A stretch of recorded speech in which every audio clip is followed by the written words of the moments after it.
College के दिन भी क्या दिन थे। वैसे तो कॉलेज में ना जाने कितने दोस्त थे, लेकिन सलीम और रजत के बिना ना तो कभी मेरा कॉलेज जाना हुआ और ना ही कभी कैंटीन में कुछ अकेले खाना। सलीम दूसरे शहर का रहने वाला था। एक छोटे से किराए के कमरे में उसका सब कुछ था, जैसे कि रसोई का सामान, बिस्तर और चारों तरफ लगी हीरोइनों की ढेर सारी तस्वीरें। हुआ यह कि एक दिन अचानक अपनी पूरी गृहस्थी साइकिल पर लादे मेरे घर आ गया। मैंने पूछा, क्या हुआ? यार हुआ क्या, मकान मालिक से कहासुनी हो गई। मैंने कमरा खाली कर दिया, चलो कोई नया कमरा ढूंढे। उसने जवाब दिया तो मैंने कहा, इतनी सुबह किसका दरवाजा खटखटाए? तुम पहले चाय पियो और फिर चलते हैं। सुबह 10 बजे मैं और सलीम नया कमरा ढूंढने निकले। ज्यादा दूर नहीं जाना पड़ा। पड़ोसी इरफान चाचा का कमरा खाली था। इरफान चाचा पहले तैयार नहीं हुए तो मैंने अपने ट्यूशन वाले इफ्तियार सर से कहा, सर मेरे दोस्त को कमरा चाहिए। उनकी इरफान चाचा से जान पहचान थी। उनके कहने पर सलीम को इरफान चाचा का कमरा मिल गया। कुछ दिनों बाद सलीम ने बताया, यार इरफान चाचा बड़े भले आदमी हैं, कभी कभी उनकी बेटियां खाना दे जाती है। मैंने उससे कहा, यार चक्कर में मत पड़ जाना। यार मुझे कुछ लेना देना नहीं, पढ़ाई पूरी हो जाए अपने शहर वापस चला जाऊंगा। सलीम बोला, महीना भर बीता होगा सलीम को इरफान चाचा के यहाँ रहते हुए। एक सुबह वह फिर पूरी गृहस्थी साइकिल पर लादे मेरे घर आया। मैंने पूछा, अब क्या हुआ? तुम तो फिर बेघर हो गए। उसने कहा, रुको पहले मैं साइकिल खड़ी कर दूं फिर बताता हूँ। पिछले हफ्ते इरफान चाचा और उनकी बेगम खुसर फुसर कर रहे थे। मैंने दरवाजे से सटकर उनकी बातचीत सुनी। वे कह रहे थे, लड़का तो अच्छा है, अपनी जैनब के लिए सही रहेगा, इसे घर में ही खाना खिला दिया करो, जल्द ही निकाह कर देंगे। मैंने उससे कहा, यार इसमें कमरा छोड़ने की कौन सी बात है? तुम्हारी बिना मर्जी के कोई भला शादी कैसे कर देगा? सलीम ने कागज का एक टुकड़ा निकाल कर पढ़ा, जो कि उर्दू में था। आप तो बड़े जहीन हैं, मुझे तो पता ही नहीं चला कि मैं कब आपको दिल दे बैठी। अब्बू कह रहे थे, लड़का बहुत भला है, ख्याल रखा करो। कल आपका इंतजार करती रही और आप है कि आपको अपने दोस्तों से फुर्सत नहीं। वैसे जो आपका बड़े बालों वाला दोस्त है वह तो इसी मोहल्ले में रहता है। अब्बू कह रहे थे अपनी शादी में उसे भी बुलाना। आज आपके लिए मेवे वाली खीर बनाऊंगी, मुझे पता है आपको बहुत पसंद है। तुम्हारी जैनब। खत पढ़ने के बाद सलीम ने कहा, तुम्हें पता है ये खत किसने लिखा है? जैनब ने लिखा होगा, मैंने कहा। नहीं, यह जैनब ने नहीं लिखा। मुझे पता है कि जैनब को उर्दू लिखनी नहीं आती। मैंने यह भी पता कर लिया है कि यह किसने लिखा है। अगर तुम्हें पता है तो बताओ किसने लिखा है? मैंने अचरज से पूछा। सलीम ने कहा, इसे जैनब के अब्बू ने खुद लिखा है। वो तुम्हें कैसे पता? सलीम ने बताया, इरफान चाचा के 4 बेटियां हैं और उन्होंने एक को भी नहीं पढ़ाया। मैं उन्हें अब हिंदी वर्णमाला सिखा रहा हूँ। उर्दू सिर्फ उनकी बेटियों को रटी हुई है, थोड़ी बहुत, लेकिन वे लिख नहीं पाती। मैंने कहा, तो अब क्या करे? सलीम बोला, कुछ नहीं, पुराने मकान मालिक के पास जा रहा हूँ, माफी मांग लूंगा, वही रहूंगा। पहला साल था हमारे ग्रेजुएशन का। रजत शहर का ही रहने वाला था। एक दिन जैसे ही मैं इकोनॉमिक्स की क्लास में घुसा, मेरे होश उड़ गए। ब्लैक बोर्ड पर लिखा था, आई लव यू अंजुला। नीचे मेरा नाम लिखा था, तुम्हारा राहुल। और अंजुला नाम की जो लड़की क्लासमेट थी, उसकी मेज पर गुलाब का फूल रखा था और साथ में एक लेटर जिसमें लिखा था, अंजुला, आज मैं पूरी क्लास के सामने यह स्वीकार करता हूँ कि मैं तुम्हें बेइंतहा प्यार करता हूँ। यह सब देखकर और लेटर पढ़कर मेरा हाल बेहाल था। क्लास में रजत मुझे मिला नहीं, वह ये सब करके निकल चुका था। क्लास में सबसे पहले अंजुला ही आई और ये सब देखकर फूट फूट कर रोने लगी। मैं तो मेजों के नीचे से निकलकर कॉलेज के पीछे दरवाजे से भागकर घर आ गया। मैं 7 दिनों तक कॉलेज गया ही नहीं। ग्रेजुएशन का दूसरा साल था। लंबी छुट्टी के बाद कॉलेज खुला। सलीम अपने शहर से वापस आ गया। सलीम और मैं हमेशा क्लास की आगे की पंक्ति में बैठते थे।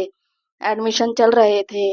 एक दिन सलमा नाम की लड़की क्लास में आई। उसने क्लास में पढ़ा रहे सर से कहा, सर मेरा नाम रजिस्टर में लिख लीजिए, मेरे पापा जिला जज है, उनका यहाँ ट्रांसफर हुआ है। सर ने लिख लिया। वह हमारे साथ ही क्लास की अगली पंक्ति में बैठती थी। सलीम की निगाहें अक्सर सलमा की तरफ ही रहती थी।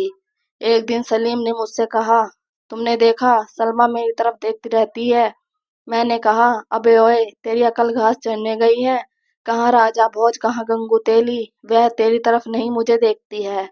सलीम ने तुरंत बात काटते हुए कहा, नहीं, वह तुम्हारी तरफ बिल्कुल नहीं देखती, वह मेरी तरफ ही देखती है। और तुम्हें एक बात और बता दूं, अमीर लड़कियों को गरीब लड़कों से ही प्यार होता है। हिंदी फिल्मों में भी तो यही दिखाया जाता है। मैंने कहा, चलो छोड़ो यार, पिछले साल हम लोगों के नंबर कम आए थे, इस बार मेहनत कर लो, पता चले इन बातों के चक्कर में ग्रेजुएशन 3 साल की जगह 4 साल की हो जाए। एक दिन सलीम का भ्रम टूट ही गया जब उसने मुझे बताया, यार वह न मेरी तरफ देखती है और ना ही तुम्हारी तरफ। आज मैं कॉफी शॉप गया तो मैंने देखा, जो अपने क्लास का सुहेल है, उसके साथ सलमा हाथ में हाथ डाले एक ही कप में कॉफी पी रही थी। मुझे हंसी आ गई। मैंने पूछा, फिर तुम्हारी गरीब लड़का और अमीर लड़की वाली फिल्म का क्या होगा? सलीम ने झेपते हुए कहा, मेरी फिल्म फ्लॉप हो गई। लेकिन उसने भी मुझसे पूछ लिया, तुम भी तो कह रहे थे वह तुम्हारी तरफ देखती है, तुम भी तो रील्स ही देखते रह गए। मैंने कहा, छोड़ो यार, हमारी दोस्ती सबसे बढ़कर है। कुछ दिन से रजत की अजीब किस्म की शरारती लड़कों से दोस्ती हो गई। जब भी कोई सर क्लास में पढ़ाने आते, रजत अपने शरारती दोस्तों के साथ क्लास के बाहर कसरत करने लगता। एक दिन सर ने चिल्लाकर पूछा, यह क्या हो रहा है? तुम पढ़ते समय यह हरकतें क्यों करते हो? रजत अकड़ कर बोला, सर, इसे हरकत मत बोलिए। जैसे आप किसी विषय को क्लास में पढ़ाते हो, वैसे ही मैं इन्हें कसरत करके शरीर हष्ट पुष्ट रखने की ट्रेनिंग देता हूँ। रजत की हरकतों से सर गुस्से में पैर पटकते क्लास छोड़कर चले गए। बेकार है पढ़ाना, यह पढ़ाने ही नहीं देगा। मैंने रजत से कहा, यार कभी उस पर भी तुम ड्रामा कर देते हो। रजत बोला, तुम्हें ज्यादा पढ़ाई सूझ रही है तो घर पर, हमें तो पहले शरीर हष्ट पुष्ट करना है, फिर पढ़ाई। एक दिन तो हद हो गई, सर इकोनॉमिक्स पढ़ा रहे थे। रजत और उसके दोस्त एक की वेशभूषा में क्लास में घुसे और सर से बोले, मिस्टर, हमें आपसे बात करनी है। हमारे अरब में 100 तेल के कुएं हैं और हम आपको अपना बिजनेस पार्टनर बनाना चाहते हैं। सर आग बबूला हो गए। उन्होंने प्रिंसिपल से तुरंत शिकायत की। प्रिंसिपल ने पुलिस बुला ली। सभी से एक पिछला दरवाजा फांद कर 9 तो 11 हो गए। कॉलेज की लाइब्रेरी में नीचे का फ्लोर लड़कों के बैठने के लिए था और ऊपर का फ्लोर लड़कियों के लिए। लाइब्रेरियन लड़कों से तो बड़े खुर्राट तरीके से बात करता, लेकिन जब कोई लड़की बात करने आती तो उसकी बातें ही खत्म नहीं होती। यह दूसरी बात थी कि लड़कियां ही उससे कम बात किया करती थी।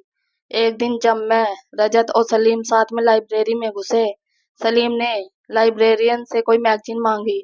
उसने मैगजीन दे ही नहीं, और वही मैगजीन जब एक लड़की ने मांगी तो उसे दे दी।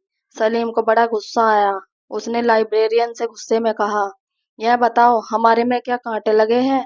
तुम्हें सिर्फ लड़कियां ही दिखाई देती है? मोनू सिंह और उसकी बहन भी हमारे बैचमेट थे। दोस्ती तो नहीं थी, हाँ कभी कभार बातचीत हो जाती थी। एक दिन मैं, सलीम, रजत लाइब्रेरी में बैठे कर पढ़ रहे थे। अचानक ताबड़तोड़ गोलियों की आवाज आने लगी। बाद में पता चला कि मोनू सिंह की बहन का किसी ने दुपट्टा खींच लिया था। गांव से उसके साथ आए लोगों ने गोलियां चलाई थी। खैर, मोनू सिंह और उसकी बहन सेकंड ईयर में ही घर वापस चले गए। पता ही नहीं चला कि कॉलेज के 2 साल कब फुर से उड़ गए। तीसरे साल में सलीम ने मुझे बताया, यार मुझे एक लड़की से प्यार हो गया है। मैंने कहा, तुम्हारी एक मोहब्बत पहले भी फ्लॉप हो चुकी है, चुपचाप पढ़ाई करो। वैसे भी यह थर्ड ईयर है। लेकिन सलीम के ऊपर जैसे मोहब्बत का भूत सवार था। मैंने पूछा, बताओ कौन है वह लड़की? अरे वही गुलनाज जो पीछे बैठती है। गुलनाज कभी कभार सलीम से बात कर लेती थी। एक दिन मैं कॉलेज नहीं गया। सलीम शाम को घर आया। यार तुम तो कॉलेज गए नहीं, लेकिन तुम्हारे लिए किसी ने लेटर दिया है, लो पढ़ लो। लेटर में यो लिखा था, डियर राहुल, मुझे पता है जीसीआर गर्ल कॉमन रूम के सामने खड़े होकर तुम सिर्फ मुझे ही देखते हो।